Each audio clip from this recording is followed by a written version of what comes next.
Okay, welcome everybody to our webinar. We still have some people filing in, but I wanted to start to orient everybody to the webinar tool we'll be using today. Everybody other than the panelists will be muted throughout the presentation, but we would very much encourage you to participate by using the Q&A features to submit any questions that you have for the panelists. And then there is also a chat feature. We would invite you right now to go ahead and chat to everybody on the webinar and introduce yourself. And then also throughout the presentation, feel free to chat any comments to the group there as well. If you do have a question for the panelists, again, please put that in the Q&A section. And I also wanted to note right off the top that we will be sharing an archive of this webinar and a copy of the slides after the presentation. I know that's a common question. And I am going to turn it over to Clark McKown to kick it off. Okay, thanks very much, Nova. And thanks to everybody who is joining us from all over the country and actually all over the globe this time around. So appreciate your participation. Just to quickly recap, this is the second in our series on the Michigan SEL competencies. In each one of the webinars, we're describing what a specific competence is and then discussing how to assess those competencies and how to address them. Last week, we focused on social awareness, and this week, we're going to focus on self-management. Today, as was the case last week and will be in future installments of our webinar, we have myself, Clark McKown, I'm the president of xSEL Labs, and Paul Bauer, the director of instructional service at Traverse Bay Area Intermediate School District. Okay, so we're going to talk about self-management, but first I want to do a quick poll to get a sense of how you all think of self-management. So take a moment to think about which of these two statements most closely matches your view of self-management. Is self-management a desirable skill that's most clearly reflected in positive behavior? Or is self-management the absence of impulsivity that's most obvious when it's absent?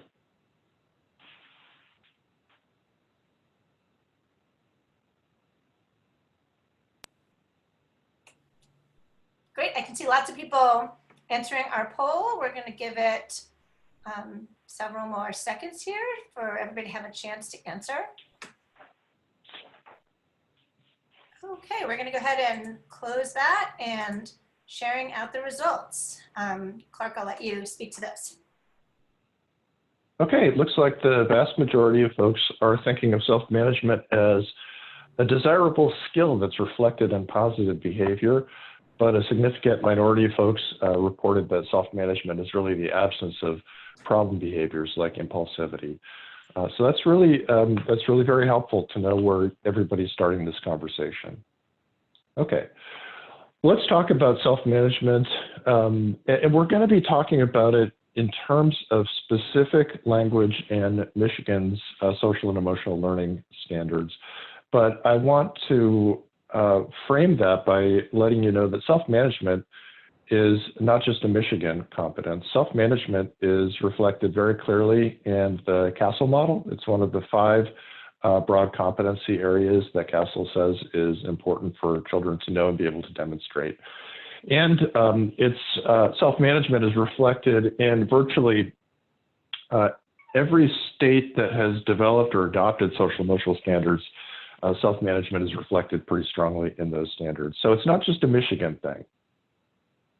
Now, in terms of Michigan, the standards indicate 3 broad pieces that reflect self-management. These are basically the competencies that children should know and be able to demonstrate. 2A is identify and manage emotions and behavior constructively. 2B is demonstrate honesty and integrity. And 2C is set, monitor, adapt, and evaluate goals to achieve success in school and life. Now, the 3 of those together is a fairly broad swath of competencies. And today we're going to focus on this first one, 2A, identify and manage their emotions and behavior constructively. Now, interestingly, this is kind of a compound competence We've got identify and manage, and emotions and behavior. So if you break it down, really you've got 4 specific, partially distinct competencies. Identifying emotions, which is basically what am I feeling? Identifying behaviors, what am I doing? Managing emotions, which really has to do with how can I modify what I feel? And managing behavior, which is about how can I modify what I do. Okay, so there are lots of different pieces to this this competence, and I'd encourage you, as you reflect on the competencies in your specific state, to try to break it down into specific and measurable and addressable components in this way. Before we talk about assessing and addressing self-management, though, let us take a moment to reflect on why it even matters. Why should we care about self-management?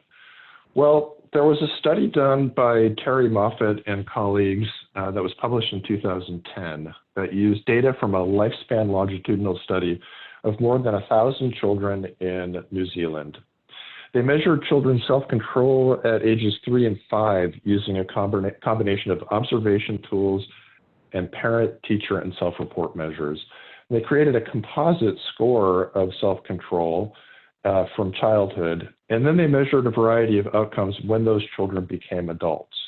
Now, this plot shows the relationship between self-control, this is low levels of self-control, this is high levels of self-control, and adult health outcomes. And in this case, these are poor health outcomes, so the higher the score, the poorer the health outcomes. And what this shows is that the better children's self-control at ages 3 and 5, the fewer health problems they had in adulthood. And that's a pretty strong relationship. These are socioeconomic outcomes, with some of the lines reflecting positive outcomes like socioeconomic status and income, and some of the lines reflecting financial problems like financial struggles and other problems. And what you see here is that the higher children's self-control was at ages 3 and 5, the better their financial outcomes in adulthood, the more positive financial outcomes they had and the fewer financial problems they had. And they also found that the better children's self-control in childhood, the less likely they were to have a criminal conviction in adulthood. And there's more. I mean, there's more, but it's all, it shows a very similar pattern, which is basically that self-management matters a lot, and it's strongly predictive of how folks do throughout the lifespan, both concurrently as children, but then later on as adults. Okay, so that's the data, all right? So there's a lot more to it, but that is a kind of like 30,000-foot view of why self-management matters. But let's actually look at it in the real world of human interaction, because that's where it lives, that's where we feel it, that's where we see it. Well, self-management is an important part of daily life, and it's pretty much always present or absent to some degree, and it pretty much always matters. Now, here's a situation that we've all seen before: conflict over an object or an activity. Okay, this happens on playgrounds and classrooms, in marriages, at dinner tables, everywhere people do things together. There is the opportunity for conflict. It's just part of collective life. Well, we're going to talk about social problem solving in a future webinar, but I think we'd probably all agree that solving a problem like this one requires cooler heads to prevail before the problem can be solved. And that is squarely an issue of self-management. In terms of the standards, you have to identify and manage your emotions and behavior before you can start to solve a problem. Well, relationships are rife with opportunities to manage or mismanage emotions. How these girls deal with the strong feelings within and between them in this moment is going to have an impact on their friendship and potentially on their connections to the peer network overall. Emotion management matters, and it lives in pretty much all of our interactions. Now, lest you think that emotions and their management are purely a social issue, learning, as you all know, is deeply emotional too. Frustration, anxiety, joy, pride, embarrassment, guilt, sadness, all of these feelings can easily be evoked by academic work and situations, and how well students recognize and manage those emotions affects their availability to learn and how much they're able to learn as well. So self-management is important. Self-management is ubiquitous. It's not just in the standards, it's in everyday experience. You know this. Okay, it's also not just about them. It's not about just children and the people we work with, it's about us too. So what I want you to do, excuse me, is take a minute to think about the last time you had a strong, unwanted emotion and you did something to manage it. When was the last time you had a strong, unwanted emotion and you did something to manage it? I would invite you to put your responses, what you come up with, in the chat window. I'm going to take 30 seconds to just pause and let you think about this.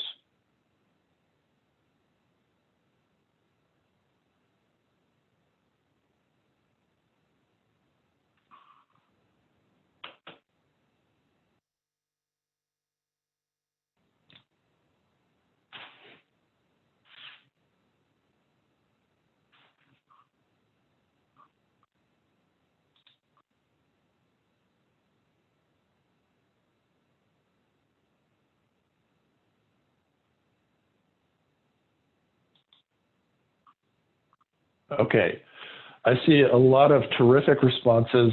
I noted one person said that she's experiencing a strong unwanted emotion right now, and if that's because of the content of this webinar, I apologize.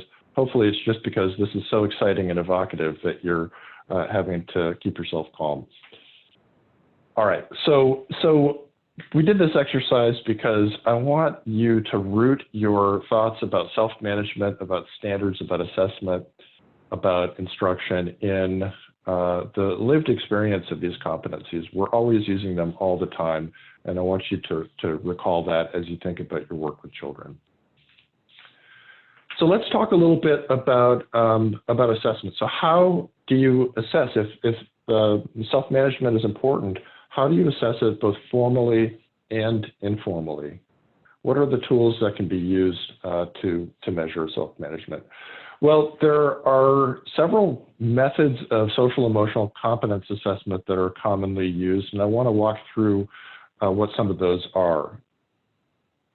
First, a very commonly used method of social emotional competence assessment is self-report. We're all familiar with this. These are questionnaires that students complete that have statements like, I know how to calm down when I'm mad. And students rate, for example, how true those statements are of them or how frequently that is true of them, something like that. So it's basically students rating their own self-management skills. There's also teacher rating scales, and this is where teachers rate the frequency of behaviors reflecting the competence. So a teacher might, for example, rate a number of statements like can calm down when upset, and say how frequently that's true of each student in her class. Almost never, rarely, sometimes, often, or almost always. Okay, so that's the teacher's perspective. There's also direct assessment, and our company xSEL Labs is a provider of direct social emotional competence assessments. And in direct assessment, children demonstrate their knowledge or competence in social emotional areas. So for example, this is an item from an emotion regulation knowledge task where children are told about situations where someone might feel sad or disappointed or even overly excited or upset. They're asked to imagine they were in that situation, and then they're asked, what could you do to feel better? And given several different emotion regulation strategies, some of which are more likely to be effective than others. So with direct assessment, children, they're not reporting on their own competencies. The teacher is not rating their competencies. They're showing what they know by solving challenging tasks. And then a final form of social emotional assessment that's often used is administrative records. Things like office discipline referrals and other disciplinary records can often gauge not so much the presence of self-management, but can be indicators of its absence. So let's talk about direct assessment a little bit more. So direct assessment can get at some of the dimensions of self-management. So with our assessment SELweb, for example, in early elementary school, kids can complete game-like tasks that require them to make choices between sort of quick but low reward activities or slower, more tedious but higher reward activities. So it's kind of a choice delay of gratification paradigm that gives you a sense of how much are kids willing to put off gratification in service to a bigger payoff. And as I mentioned, this is a screenshot from a late elementary emotion regulation knowledge task. So it gets at both of these tasks, get kids to demonstrate their self-management competencies by showing what they know and are able to do. Now that gets these kinds of direct assessment strategies get at children's ability to manage their feelings, which is kind of the internal part of emotion management or self-management, but it's not necessarily reflective of the behavioral part, what kids do or don't do. So a second piece that I think is really helpful for self-management is teacher rating scales. To assess those more visible behavioral dimensions of self-management, teacher rating scales like the SSIS or direct behavior ratings can get at frequency counts of the kinds of things that we want to see kids demonstrating in their everyday behavior. So the direct assessments and the teacher rating scales are complementary. They're quite correlated, actually. So the higher kids perform, the better kids perform on direct assessments, the better teachers tend to rate them in terms of their self-management, but they're not exactly the same thing.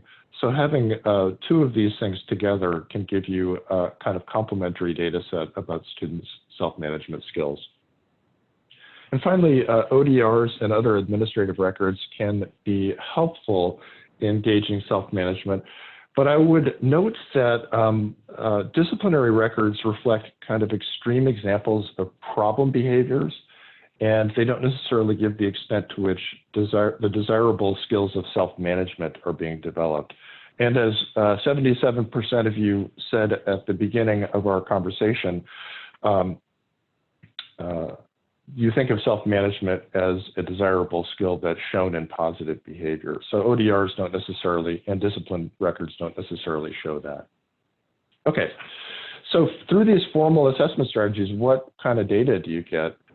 Well, with SELweb, you can get information about the frequency, the percentage of students who are performing well above average, in the average range, a little below average, or well below average across a range of competencies, including self-control. And you might say, well, in this class, it actually looks like self-management is a relative strength compared to some of these other areas, but there are some students who are nevertheless struggling.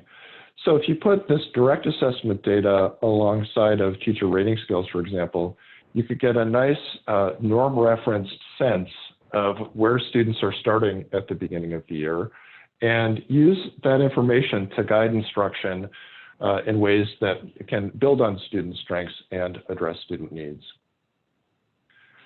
What about informal assessment strategies? It's good to have norm-referenced, more formal, validated instruments, but it's also good to be able to gauge competence in its development in day-to-day interactions. Well, there are lots of opportunities, I think, to informally assess self-management. If you, for example, have morning meetings, when you check in with students, you can ask them how they're feeling. And if children are upset, ask them the kinds of things that they can do to feel better. And through their responses, you can easily get a sense of the sort of range of effective strategies that children are aware of or unaware of to manage their emotions and behaviors. For young children especially, but I actually think this is true all the way through adulthood, labeling emotions as they happen is a really helpful both intervention, but also an assessment. If a child is feeling upset or even very happy, asking them to say how they feel and seeing how well they're able to identify their emotion gives you a sense of one of the foundations of emotion management, which is knowing what you feel.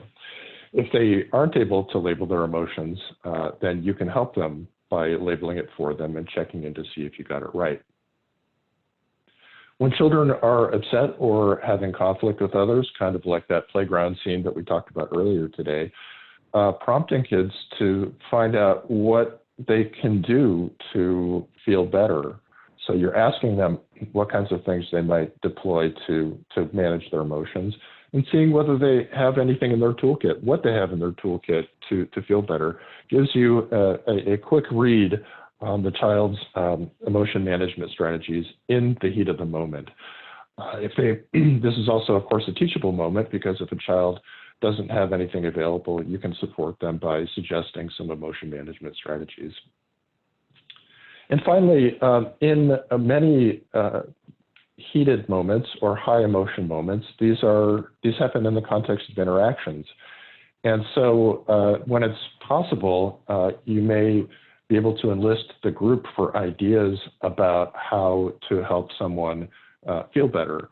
And in a morning meeting, if a child says, "I'm really upset because my pet is sick, and it's really hard for me to focus," then other children may have ideas about how that child could manage those strong feelings. And in doing that, in eliciting those kinds of peer support opportunities, you get a sense both of where other students' competency level is, and you're having children help one another. So these are not rocket science, but I guess what I hope, and you're in classrooms, many of you, much more than I am, and I'm certain that you have very creative ideas about how to elicit emotion management and self-management competence levels through informal interactions. My point here is that look for those opportunities and see day-to-day interactions as opportunities for both informal assessment and for teachable moments. Okay, we actually skipped over the second poll, Nova, so let's go to the third poll right now. So we're going to talk a little bit about self-management strategies, and I'd like to find out from you what your main approach to teaching self-management is. If you don't, just click the first one. We don't. Each teacher chooses whether and how to teach self-management as part of the systemic SEL initiative that includes explicit instruction and/or PBIS, or disciplinary infractions. Let our students know when their self-management needs work. So what is your main approach to teaching self-management? Click the one that reflects your main approach best.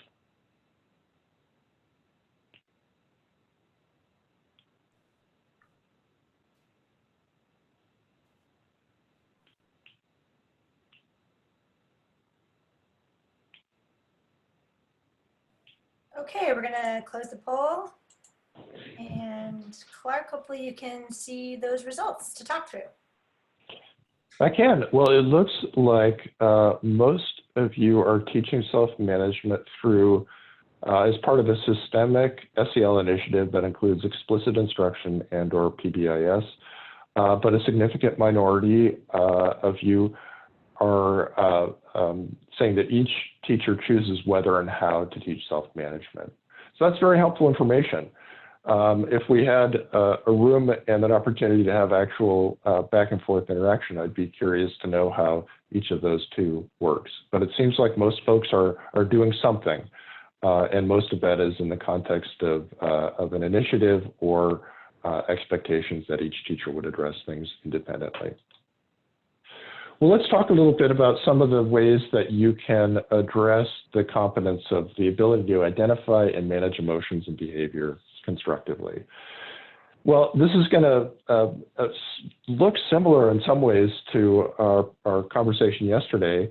For Tier 1, you sort of go-to strategies might involve an explicit instructional strategy as expressed in, for example, the Ruler program or another evidence-based social and emotional learning program.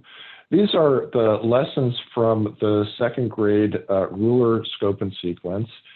And these are the competencies that each of the lessons in this scope and sequence focuses on. And what you can see is that there are a whole bunch of lessons in the ruler second grade scope, or actually it's kindergarten scope and sequence that focus on self-management. So if you're using ruler and self-management is something you really want to focus on teaching, well, there is a rationale for this sequence, so you don't want to break it up too much, but you do notice that some of the self-management lessons are bunched towards the end of the sequence. So, so those may be things that you want to preview and give children an opportunity to practice. There are other wonderful Tier 1 explicit instruction materials too. This is a screenshot from a really nice intervention called Move This World. It's a Tier 1 program which uses brief and engaging videos with young actors to teach about emotions and emotion management strategies. They're quick, they're usually about 3 to 4 minutes long, they're easy to use, and they're based on sound principles of social and emotional learning. And really, these are nice ways to begin a discussion of how children can understand and can manage their emotions. So for Tier 1, there are evidence-based SEL programs that I'd encourage people to really look at and consider seriously, because they provide sequenced, active, focused, and explicit instructional strategies that we know from good research are the core components of effective SEL instruction. And pretty much every SEL program includes self-management as a focus of instruction throughout the scope and sequence. Okay, so that's explicit instruction. What about more kinds of informal opportunities to practice and reinforce self-management skills? Well, I would say that you can do that in all kinds of ways. We talked about the many opportunities there are to observe and reinforce self-management throughout the day. So let's talk about kind of some principles that might guide your thinking about how to reinforce these competencies. Well, first, I'd say that it's useful to have a theory of self-management, okay? So let's say that you felt that, and I think this is accurate, self-management requires the ability to acknowledge, to name, and to manage your emotions, that all three of those pieces are key. So acknowledging emotions is really important and kind of under-discussed. People have different relationships to their emotions. Some people don't like to feel them, don't like to feel strong feelings, or don't like to feel negative emotions like anger. And to the extent that you want to be able to manage your emotions, you have to be okay with experiencing them. That's true for us as adults. That's true for children as well. So, so helping children to acknowledge and feel okay with feeling is kind of foundational to self-management. Well, in terms of naming them, so if you acknowledge that you feel these emotions, naming them is key also. And this is an example of the mood meter from the Ruler program. And what this is a really lovely tool where you can kind of put emotions in a quadrant based on how pleasant or unpleasant the emotion is and how much energy the emotion makes you feel. So a highly pleasant, moderate energy emotion might be feeling pumped or proud. A high energy, unpleasant emotion might be feeling mad or angry, or furious might be up here. You see how this works. So I think this is a really nice tool to help children and ourselves, by the way, to develop a differentiated emotion labeling kind of vocabulary. And however you do it, helping children to name what they're feeling is really going to help them to manage those emotions. So acknowledging and naming emotions, really important part of self-management, but it's not the whole thing. What about managing those emotions? So you've acknowledged them, you've named them. Well, there are really basically a small handful of emotion regulation strategies. This is from a review paper James Gross wrote in 2015. And the ways that one can actually manage emotions are to select situations. You can go into situations that are going to evoke a feeling or not. So you make a choice about the situation. Sometimes you can't. Like, I don't know that any of us can choose whether we're in a pandemic. So let's cross that off our list. Situation modification is another way to manage our emotions. If you're in an evocative situation that's making you feel an unwanted emotion, walking away for some time to cool off is an emotion regulation strategy. Attentional deployment is another way of managing emotions. If you're worried that going to your first day of school tomorrow is going to be bad because you're afraid other kids might tease you, well, focusing on the fact that when I go to school tomorrow, I'm going to learn math, and I really like math. That's focusing on a different dimension of the anticipated situation and can help to manage the anxiety that you feel about it. Cognitive change has to do with reframing or appraising a situation. So if you're in a situation that's causing negative emotions, finding a different way to think about and talk to yourself about what the meaning of that situation is can help. So, for example, I'm in a webinar. Well, let's take it away from the webinar for a moment. If I'm about to give a big presentation, I can focus on all the mistakes that I may make, and that would make me feel anxious.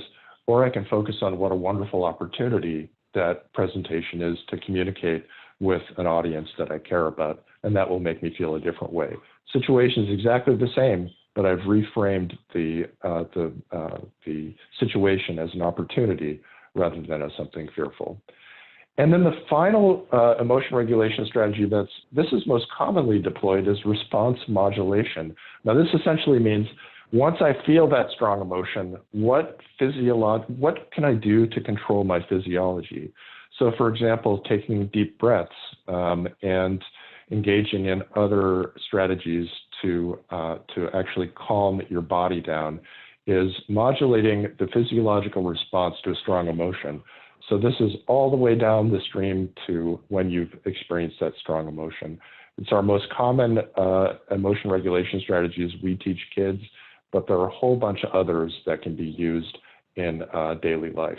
Now, I don't expect everybody to memorize these, the sequence of James Gross's emotion regulation approach, but I guess I would say that the more you have a handful of general tactics that children and you can take to modulate your thoughts, feelings, and behaviors, the more you're going to be able to help your kids to use and practice those strategies as part of their self-management repertoire. Okay, so we talked a little bit about assessing and addressing self-management. We've talked about why self-management is important, and this is really kind of the end of this part of our discussion, and this is the second piece in this sequence. We talked about social awareness last week. We talked about self-management this week. Next week, we're going to shift gears a little bit and talk about how one education system, one intermediate school district has put into practice the integration of assessment to monitor students' acquisition of competencies in response to their standards, and also to support their districts in engaging in SEL practices. And Paul Bauer is going to be leading that discussion next week. And Paul, why don't you give us a little preview of what to expect in next week's installment? Thanks, Clark. So this is, I'm going to bring a colleague online. I think he's here today, but he'll be here formally next week as well. So Ryan Moss will be joining us, and we're just going to, we thought it would be helpful to formally express the story that's been told in our area here in conjunction with collaboration with our local districts. And this slide is representing the flow for the next conversation, which is really taking a look at the current state that's available to schools. So before wholesale changes are made, before new curriculums are purchased, really taking a look at the current flow that occurs from adult level behaviors, which is where that first bullet is really taking a look at your student information system and seeing how the current information is being articulated, what type of themes are being established, knowing that this needs to get rooted back into your state adopted standards, which ultimately should reinforce what CASEL has brought to us from a national perspective. after you've identified those adult inputs within your student information system, your data collection process, really make sure that your visuals are communicating the story that needs to be told in the future state. So instead of just retroactively capturing everything we know to be true, instead looking for the story and the solutions that need to occur and to build and create the architecture to visualize those solutions. And then the last bullet point there is then how do you get all of the adults within the system to engage differently in the work that needs to be conducted?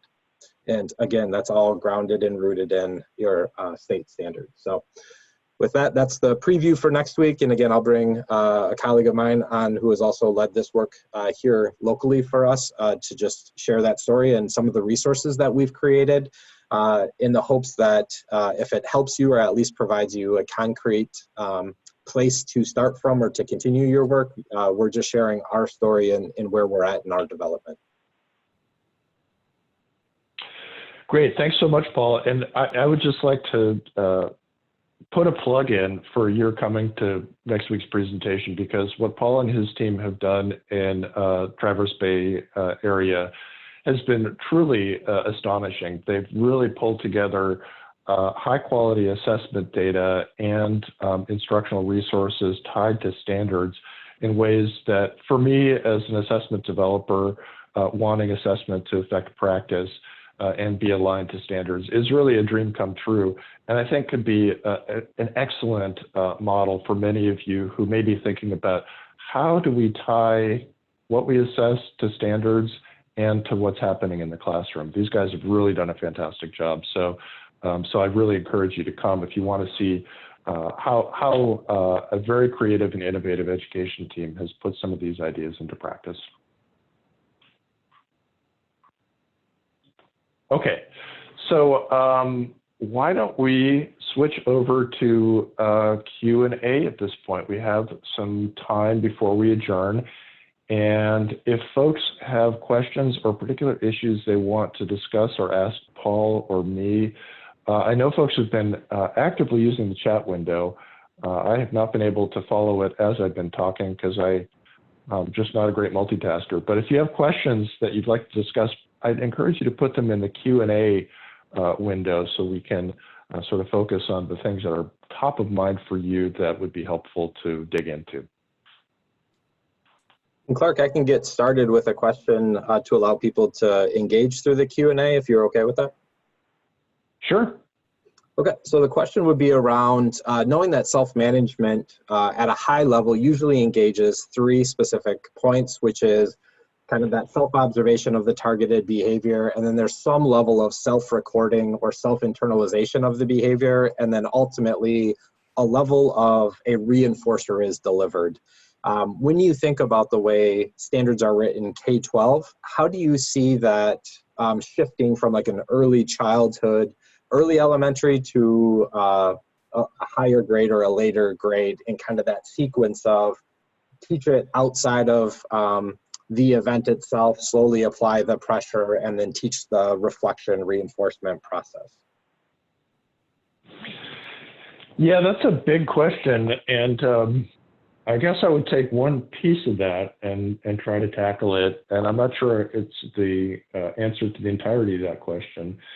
But clearly, developmentally, self-management, there's a thread of consistency that runs from early childhood all the way through adulthood.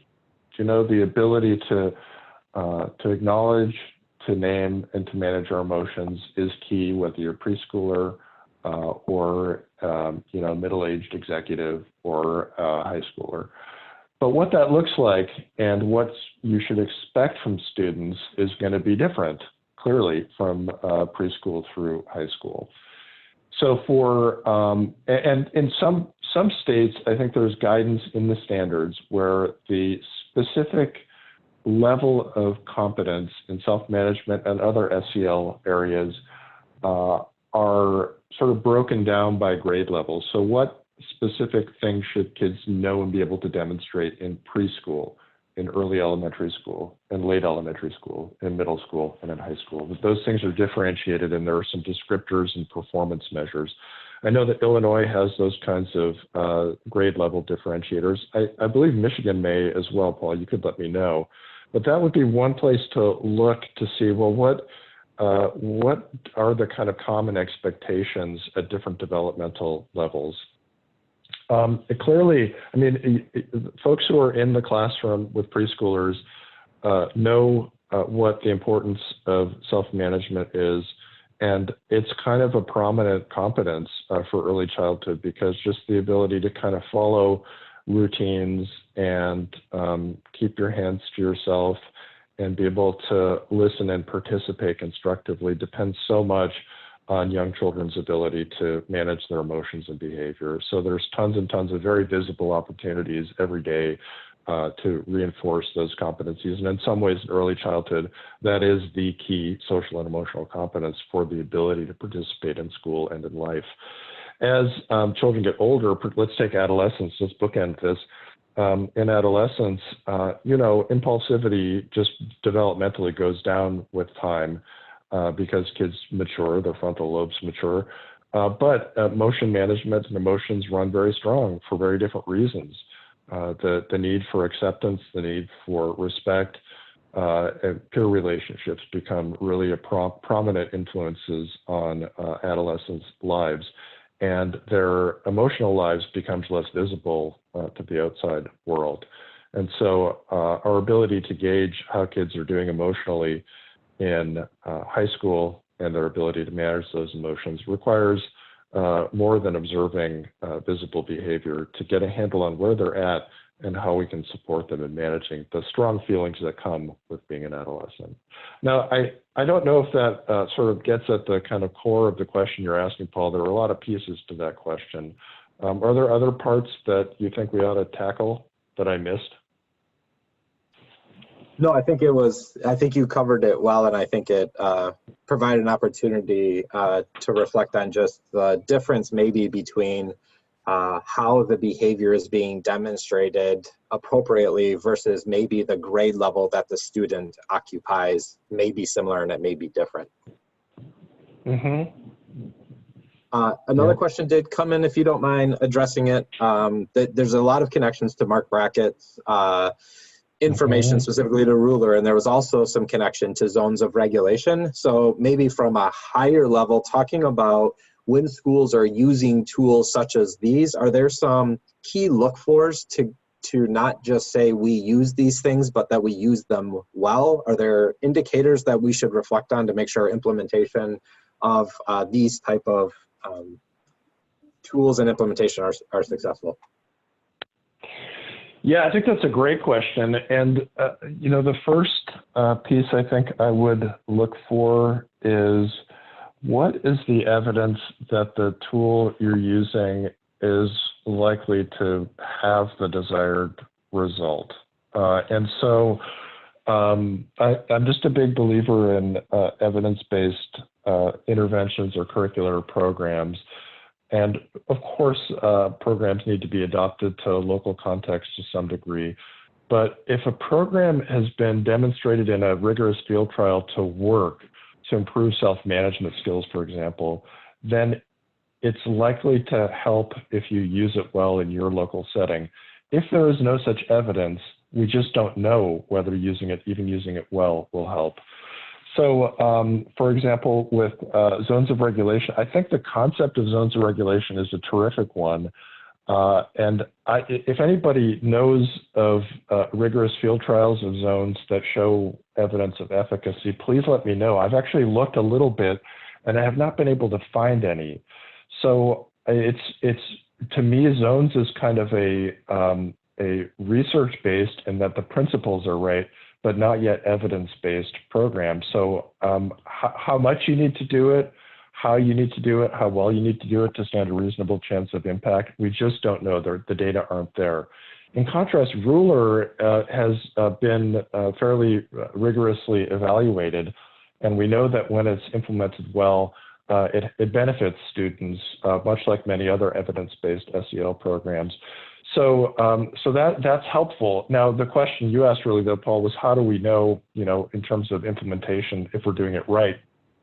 The ruler folks, the Yale Center on Emotional Intelligence, has an increasing number of resources to support implementation. So they provide PD, they provide guidance.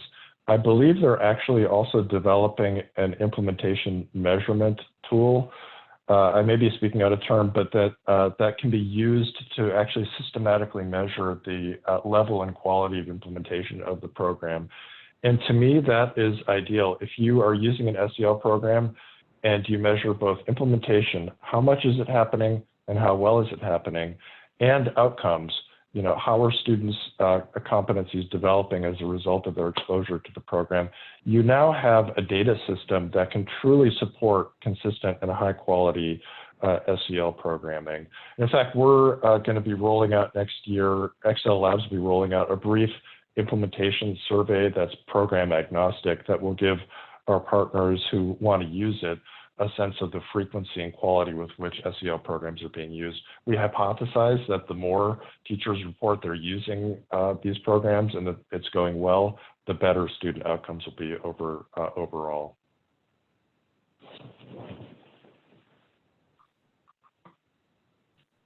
Thank you. And I believe there was an email or a question that came in just around registering. How do we register for the next webinar? I do believe that was answered in the chat, but if you want to address it formally, Clark, just because of the recording. Well, I hope that my answer is the same one that was in the chat, which is that we will be sending out an e-blast to everybody in the next day or so with registration information. So you should keep an eye on your inbox for that. And if you don't get it, you can, I'll hold myself accountable. My email address is right up there on the screen. And you're welcome to email me directly and I'll send you a link to it. But before you do that, wait until tomorrow afternoon. If you don't get it by then, bug me and I'll send you a link. You have covered all of the questions that have been posed. Okay, well, I think we can give back the balance of the time to our participants. I want to thank everybody for coming, and thank you, Paul, for being part of this. And I can't wait for next week to see really how all this stuff gets put into practice in an innovative and forward-thinking school district. So thanks again, everybody, and we will see you next week.